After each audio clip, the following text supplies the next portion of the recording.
Você citou uma coisa que eu acho até interessante, a questão das máscaras que as redes sociais hoje trazem, certo? Eu acho que existe nisso uma certa sensibilidade porque elas dificultam muitas vezes esse contato mais pessoal, de eu estar aqui com a Alicia conversando com ela mais próximo e estar só na rede social conversando. Isso acontece direto, às vezes com vizinhos, né? E essa situação, eu acho que também é muito responsável pela parte da identificação de certos casos que podem estar ali para explodir, mas devido a essas máscaras, eles acabam se camuflando e ali vendo o pior. E o que você tem a dizer sobre esse tipo de situação de rede social versus realidade? Você, inclusive, concluiu falando aquilo que é essencial a gente compreender. O virtual e o real. A gente transformou o virtual em realidade. A nossa realidade hoje ela é tipicamente virtual. E aqui está o grande perigo da sociedade contemporânea. É ter transformado o que é um mundo virtual em um mundo real.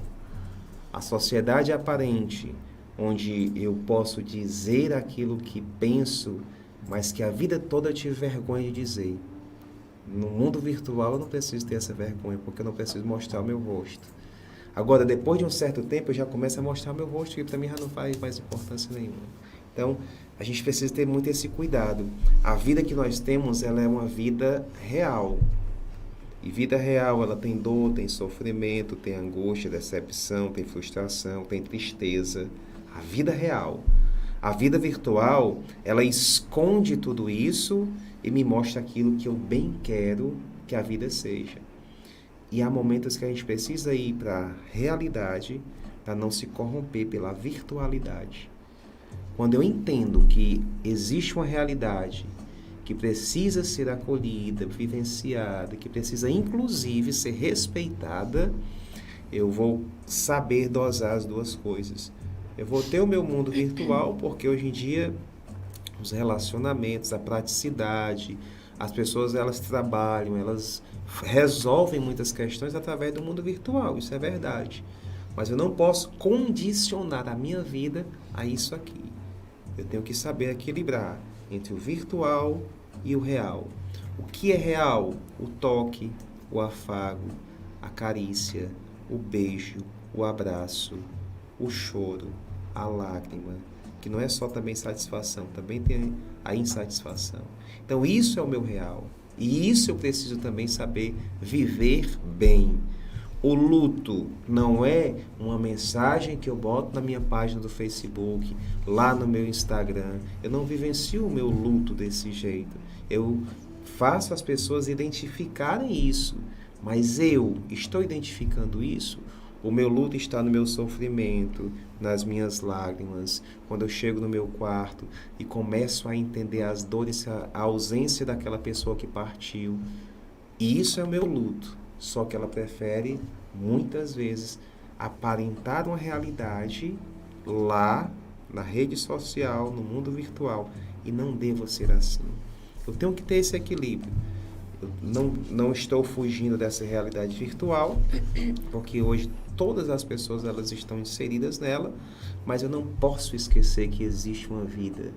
Eu tenho necessidade do toque, eu tenho necessidade do olhar, eu tenho necessidade de ser gente. Então, cuidado, porque nós estamos perdendo a nossa essência humana sem estarmos preparados para a essência virtual.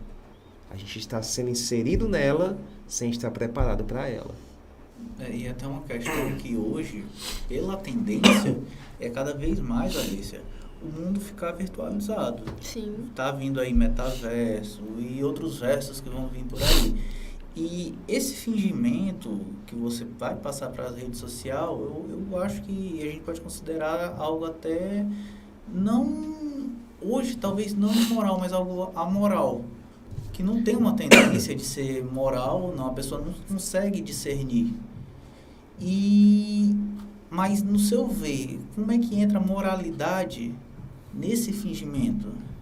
Perfeito. a gente tem que ter essa reta compreensão da condição moral e da condição ética. Durante um tempo atrás, a questão dos 10 anos, 15 anos, se falava muito do conceito da ética, né? Então, a pluralidade dos valores, a realidade dos valores desconstruídos, já se falava disso, mas não se percebia que a gente estava preparando o nosso mundo para essa condição que tornou-se amoral. Então, e aí só para a gente entender os conceitos, a moral, na verdade, é o conceito de não moralizado. Então, eu saí do campo da ética, dos valores, e agora eu criei a questão dos hábitos e dos costumes que foram desconstruídos e meio que generalizou. E isso tudo fez com que as pessoas, elas deixassem isso aqui de lado, a questão dos valores, para entender agora essa questão. Eu simplesmente vivo, às vezes acabo não me responsabilizando pelos meus atos e penso que a vida pode continuar dessa forma.